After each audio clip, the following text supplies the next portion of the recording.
Thomas was at the junction when Gordon shuffled in with some trucks.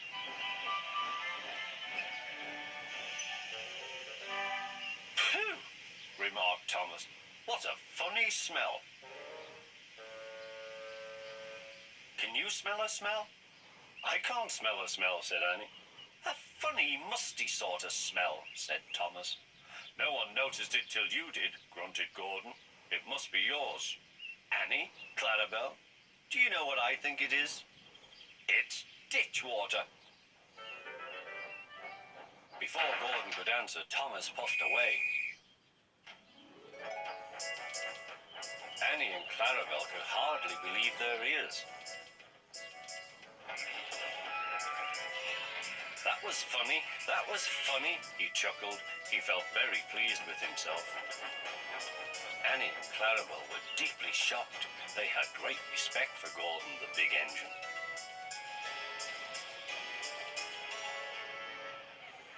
Thomas left the coaches at the station and went off to a mine for some trucks. Long ago, miners digging for lead had made tunnels under the ground. Though strong enough to hold up trucks, their roofs could not bear the weight of engines.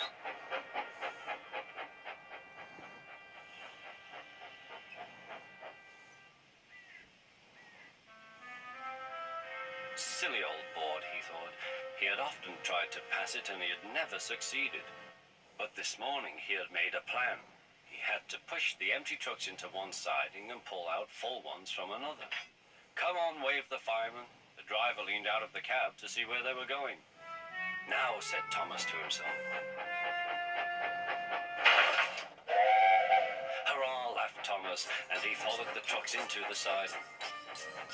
"Stupid old board," said Thomas. "There's no danger, there's no danger." "Look out," shouted his driver. "Come back." "Fire and smoke," said Thomas. "I'm sunk." And he was. Thomas could just see out of the hole, but he couldn't move. "Oh dear," he said, "I am a silly engine. And a very naughty one too." "I saw you," said the fat controller. "Please get me out. I won't be naughty again." "I'm not sure," replied the fat controller. "We can't lift you out with the crane. The ground's not firm enough." Let me see. I wonder if Gordon could pull you out." "Yes, sir," said Thomas nervously, but he didn't really want to meet Gordon just yet. "Down a mine, is he? Ho, ho, ho," laughed Gordon. "What a joke," he chortled, puffing to the rescue. "Poof, poof, little Thomas. We'll have you out in a couple of puffs." Strong cables were fastened between the two engines. "Are you ready?" "Heave," called the fat controller.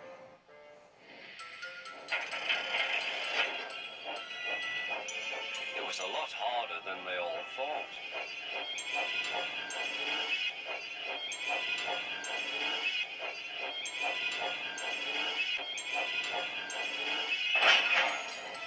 But at last he was free. "I'm sorry I was cheeky," said Thomas. "That's all right, Thomas. You made me laugh." "I'm in disgrace," Gordon went on pathetically. "I feel very low." "I'm in disgrace too," said Thomas. "Why, so you are, Thomas. We're both in disgrace.